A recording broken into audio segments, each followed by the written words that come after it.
Shalom, shalom, frères et sœurs en Christ, et bienvenue à la rhapsodie du lundi 12 décembre 2022. Rhapsodie écrite par le pasteur Christoya Kilomé, et la lecture vous est offerte par les vérités de l'Évangile. Le thème d'aujourd'hui est « Laissez la parole contrôler votre pensée ». Alléluia. Et le verset de Proverbe 4, verset 23 qui nous dit « Garde ton cœur plus que toute autre chose, car de lui viennent les sources de la vie. » Alléluia. Le pasteur Christ dit « L'une des caractéristiques de la vie adulte est la conscience de soi. » En d'autres termes, vous vous connaissez, vous savez comment vous pensez et vous pouvez même prédire vos propres réactions. Vous pouvez dire « Dans telle ou telle circonstance, je réagirai ou répondrai au problème de telle ou telle manière. » Maintenant, considérez ceci. Votre façon d'être ou de raisonner aujourd'hui, votre mentalité actuelle, est le résultat de plusieurs facteurs. Le premier facteur vient de votre parenté. Par rapport à votre parenté, vous avez hérité de certains traits. Ensuite, il y a la société dans laquelle vous avez grandi, les matériaux que vous avez consommés, les livres que vous avez lus, les films que vous avez regardés, les choses que vous avez écoutées. Tout détermine qui vous êtes aujourd'hui.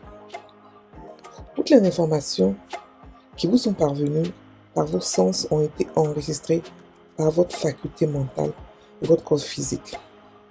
Votre corps a une intelligence. Vos cellules ont de la mémoire.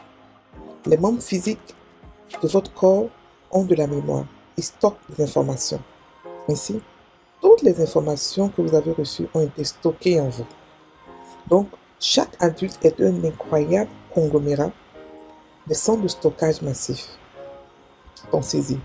Votre tête a son propre stockage. Votre main, vos pieds, tous les systèmes de votre corps en ont tellement à l'intérieur. Tous ces éléments finissent par déterminer la façon dont vous réagissez aux stimuli et aussi la façon dont vous réagissez aux informations ou aux actions des autres personnes. Il n'est pas étonnant que la Bible dise, dans Romains 12, verset 2, « Ne vous conformez pas au siècle présent, mais soyez transformés par le renouvellement de l'intelligence, afin que vous discerniez quelle est la volonté de Dieu, ce qui est bon, agréable et parfait. » Grâce à la méditation consciente de la parole, votre mental est organisé, réorganisé, programmé ou reprogrammé. Son contenu et ses processus sont synchronisés avec la pensée de Dieu et sa volonté parfaite pour votre vie. C'est ce qui provoque la transformation. Fin de la rhapsodie. Alléluia. Alors, le pasteur nous parle de comment, il nous dit de laisser la parole contrôler nos pensées. Et il prend le livre de Proverbe 4, verset 23 qui nous dit « Garde ton cœur plus que toute autre chose, car de lui viennent toutes les sources de la vie. » Donc, il explique que parce que notre cœur a toutes les sources de la vie, nous devons la garder précieusement. Parce que d'elle sort la mort, d'elle sort la maladie, d'elle sort tout ce qui est mauvais, mais elle peut être aussi une source de tout ce qui est bien. C'est-à-dire qu'elle peut être utilisée à votre avantage comme à votre désavantage. Elle peut être maltraitée, elle peut être abusée et elle peut être aussi décorée, elle peut être honorée, elle va apporter des bonnes choses. Donc, ce qu'il faut faire, c'est quoi? C'est mettre des semences de ce qui est bon, mettre des semences d'amour. Tout ce que vous voulez dans le royaume des cieux, tout se passe en semences. Tout ce que vous voulez, vous devez s'aimer. Si vous voulez avoir l'amour dans votre cœur, semez l'amour, donnez l'amour. Si vous voulez avoir tout ce que vous voulez, semez la richesse dans votre cœur. Et la parole de Dieu a toutes sortes de semences. Il y a toutes sortes d'écritures, de versets qui parlent de tous les sujets du monde. Donc ce que vous voulez, vous semez ça dans votre cœur et elle va grandir, elle va grandir. Vous gardez votre cœur, vous la protégez, vous cachez la parole en vous. Et le passage nous dit que nous, en tant une des caractéristiques de la vie adulte, c'est que nous sommes conscients que nous sommes en vie. Nous sommes conscients de ce que nous faisons, contrairement aux bébés qui n'ont aucune idée de ce qu'ils font ils n'ont pas idée, ils n'ont pas de contrôle de ce qu'ils mangent, ce qu'ils font. Mais nous sommes conscients. Donc nous pouvons savoir comment réagir. Nous nous connaissons, nous nous connaissons. Donc nous savons effectivement comment on va répondre aux problèmes et tout ça. Nous savons parce que nous nous connaissons. Ça veut dire que nous sommes un, un total de tout ce que nous avons vécu depuis notre enfance. Et depuis notre enfance jusqu'à maintenant. On est le résultat de tout ce qu'on a vécu. Alléluia. Et le pasteur nous explique que tout ce que nous sommes aujourd'hui, non seulement sont le résultat de plusieurs facteurs. Le premier, c'est notre parent, notre famille. Donc, c'est-à-dire qu'on a hérité de certains traits familiaux. On a hérité de certains caractères par rapport à nos parents. Mais aussi, on a hérité de ce que la société nous a donné. C'est-à-dire que, il dit que notre esprit emmagasine tout ce qu'on a vu. Si aujourd'hui je vous demande racine carrée de 4 ou racine carrée pardon, de 16, vous allez faire sortir ça de vous parce que vous connaissez ça déjà. Parce que vous avez déjà emmagasiné cela. Le corps, l'esprit humain, le corps que nous avons, nos mains, tout emmagasine tout. Les sensations, les odeurs, les pensées, tout ce qu'on a vu. On est comme une machine, un ordinateur. Et l'ordinateur a été fait à l'image du cerveau humain. Parce qu'on enregistre tout. Nos mains enregistrent tout. Tout notre corps est carrément un magazine de stockage. Tout, on a grandi. Donc, on est le résultat de tout ce qu'on a enregistré. On est le résultat de cela. Toutes les informations qui nous sont parvenues dans nos sens ont été enregistrées. Ça veut dire que nos cellules ont une mémoire. Notre corps a une mémoire. Notre pied a tout a une mémoire. Tout, absolument tout a une mémoire. Et comme tout a une mémoire, on peut utiliser ça à notre avantage au lieu de notre désavantage. On sait que le monde aujourd'hui pollue. Il ne faut que polluer. Donc nous, ce qu'on peut faire, c'est expressément choisir ce qui va entrer en nous. Expressément choisir ce qui va nous toucher. Expressément choisir ce qui va être stocké en nous. Quand nous comprenons que tout notre corps entier est un milieu de stockage, nous savons comment stocker et où stocker et quoi stocker en nous. Et choisissons de stocker la parole de Dieu. Choisissons expressément de stocker la parole de Dieu. C'est pour ça que la parole nous dit d'être renouvelé, constamment transformé par le renouvellement de l'intelligence.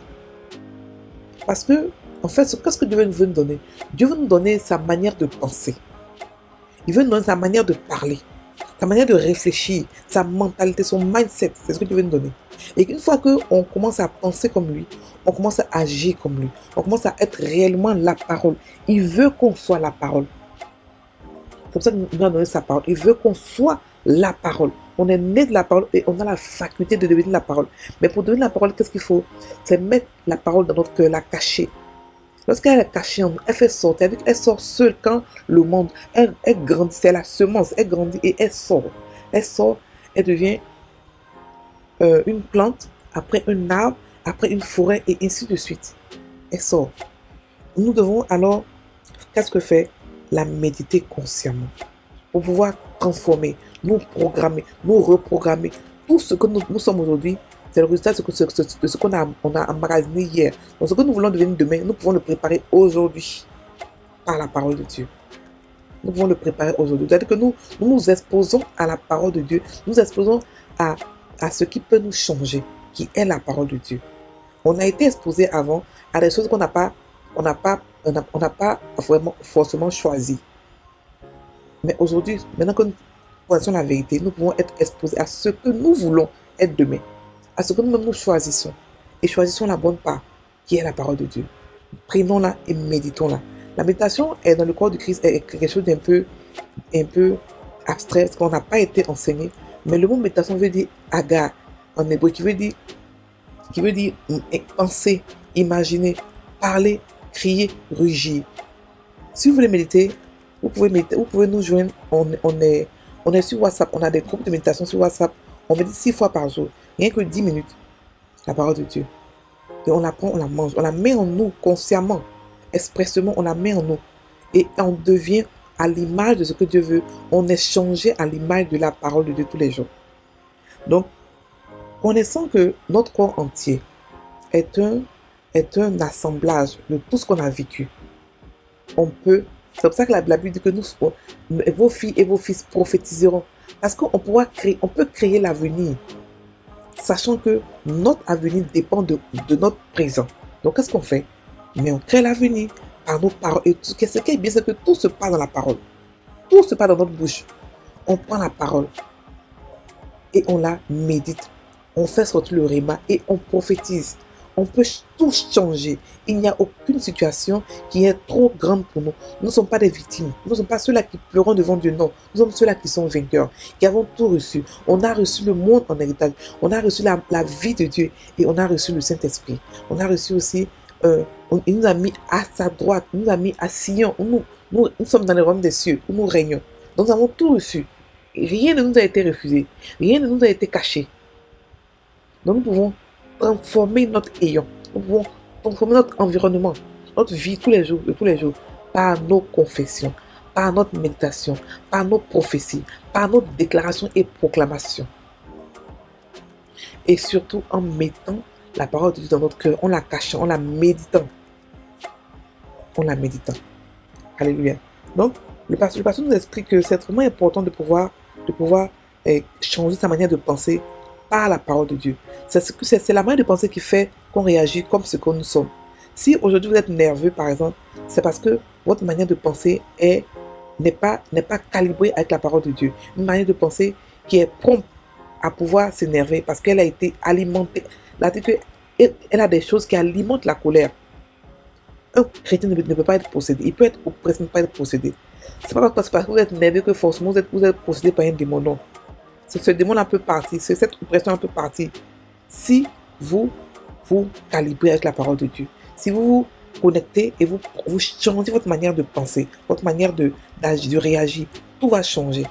Et le résultat qui est prévu, on sait que quand on touche John, il se fâche, ce résultat-là va changer. Soyez étonnés de voir que quand on touche John, il ne se fâche pas parce que John a changé sa manière de penser. Maintenant, il pense différemment. On va maintenant prendre la prière. Cher Père, merci pour le pouvoir de transformation de ta parole. Il renouvelle mon esprit, transforme ma vie, réorganise et reprogramme mes pensées dans le sens de ta volonté parfaite pour moi. Ma manière de penser est inondée de pensées de prospérité et de santé, de paix et de possibilités infinies. Au nom de Jésus. Amen. Soyez sur un Christ, passez une bonne journée, soyez bénis.